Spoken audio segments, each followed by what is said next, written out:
Bali di persimpangan sampah, kekuasaan, dan masa depan Pulau Dewata. Selamat datang di Brana Yoga Talk bersama saya, Ketut Brana Yoga. Hari ini kita tidak sedang membahas sesuatu yang jauh, bukan perang di negara lain, bukan krisis ekonomi global, bukan politik di Jakarta. Hari ini kita membahas sesuatu yang setiap hari kita hasilkan, kita buang, lalu kita lupakan. Sesuatu tersebut adalah sampah. Dan di Bali, sampah bukan lagi sekedar persoalan kebersihan. Ia sudah menjadi persoalan peradaban. Pulau yang dipuja dunia, pulau yang disebut surga, pulau yang menjadi wajah Indonesia di mata internasional. Namun, di balik keindahan pura, sawah, dan pantai, ada bom waktu yang selama puluhan tahun kita kubur. Dan sekarang bom itu meledak, yaitu TPA Sung. Nama yang sudah terlalu lama menjadi simbol kegagalan kita. Gunungan sampah yang terus tumbuh, bau yang menusuk, asap yang membakar langit, cairan lindi yang merembes ke tanah. Dari sistem open dumping yang sejak lama dilarang, tapi tetap berjalan bertahun-tahun. Kita semua tahu, pemerintah tahu, masyarakat tahu, dunia tahu. Namun entah mengapa kita seperti membiarkannya. Seolah-olah Bali punya waktu yang tak terbatas. Padahal tidak. Kini sejarah sedang bergerak. Pertanggal 1 April 2026, TPA Sung resmi berhenti menerima sampah organik. Ini bukan keputusan kecil, ini adalah titik balik. Dan pada bulan Agustus 2026, TPA Sung direncanakan ditutup total. Lahan yang selama ini menjadi gunung sampah akan ditata ulang menjadi kawasan hijau. Bayangkan, tempat yang dulu penuh limbah kelak menjadi ruang kehidupan. Itulah transformasi yang sesungguhnya. Namun, tentu saja menutup Sung bukan seperti mematikan lampu. Tidak sesederhana itu. Sampah tetap datang setiap hari. Lebih dari 3.000 ton sampah di seluruh Bali, Denpasar, dan Badung menyumbang porsi terbesar. Dan saat Sung mulai berhenti beroperasi, kita melihat kenyataan pahit.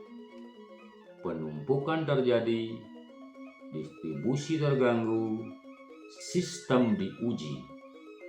Inilah harga diri sebuah transisi besar. Tetapi di tengah kekacauan itu, ada harapan besar yang mulai dibangun. Pada tanggal 8 Juli 2026, Bali akan memulai groundbreaking proyek pengolahan sampah menjadi energi listrik, juga dikenal dengan PSEL, atau yang lebih dikenal sebagai waste to energy.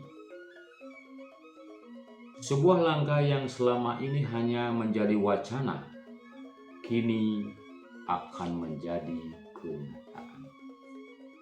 Lokasinya di kawasan Pelindo, Pesangaran, Denpasar Selatan. Dengan luas kira-kira 6 hektar, kapasitasnya luar biasa. 1.000 hingga 1.500 ton sampah per hari. Sampah yang selama ini menjadi masalah akan diubah menjadi listrik. Sampah tidak lagi dibuang, sampah akan dimanfaatkan. Inilah ekonomi sirkular. Inilah masa depan. Investor yang terpilih bukan pemain kecil.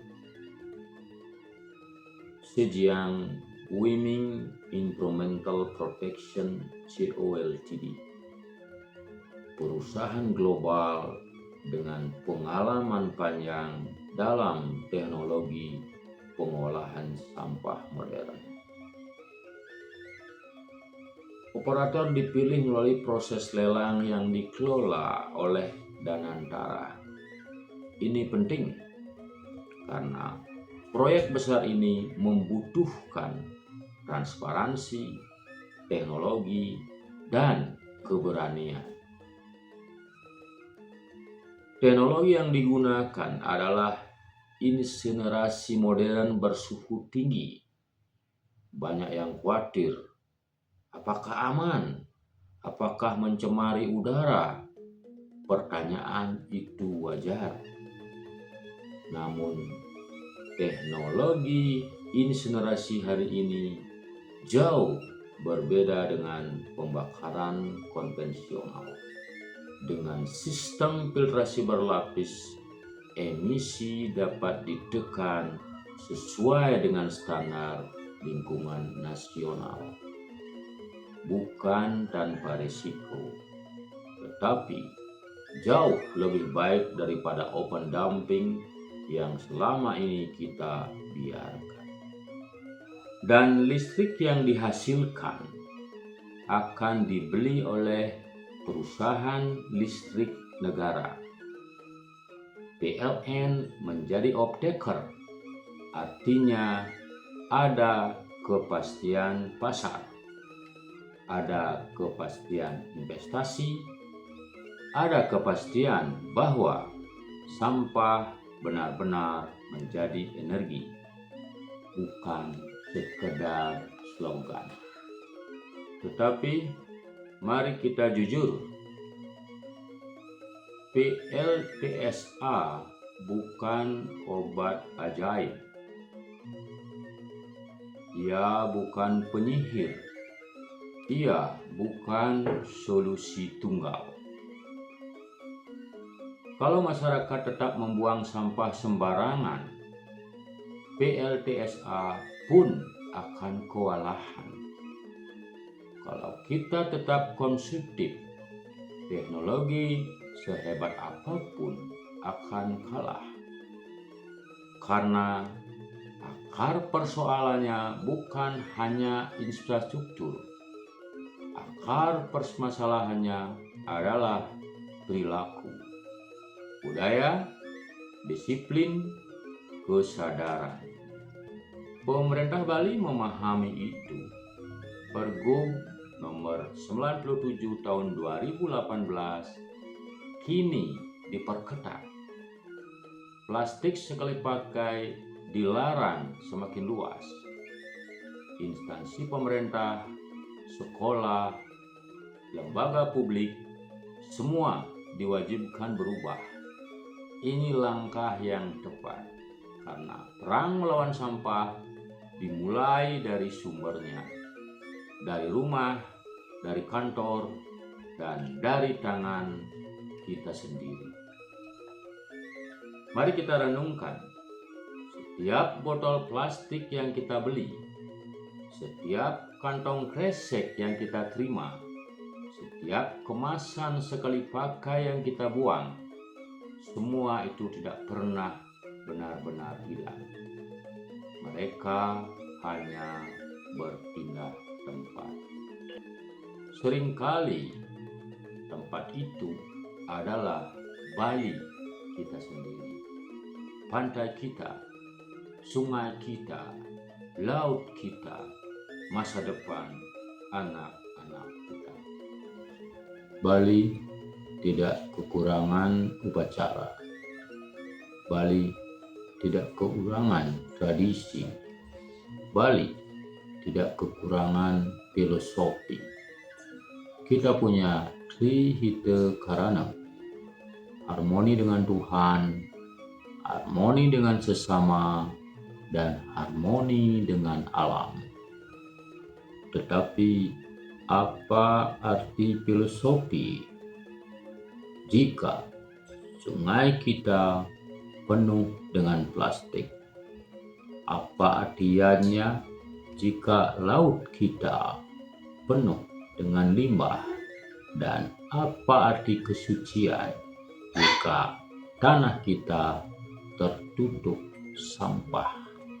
Ini bukan hanya soal pemerintah, bukan hanya soal investor, bukan hanya soal teknologi.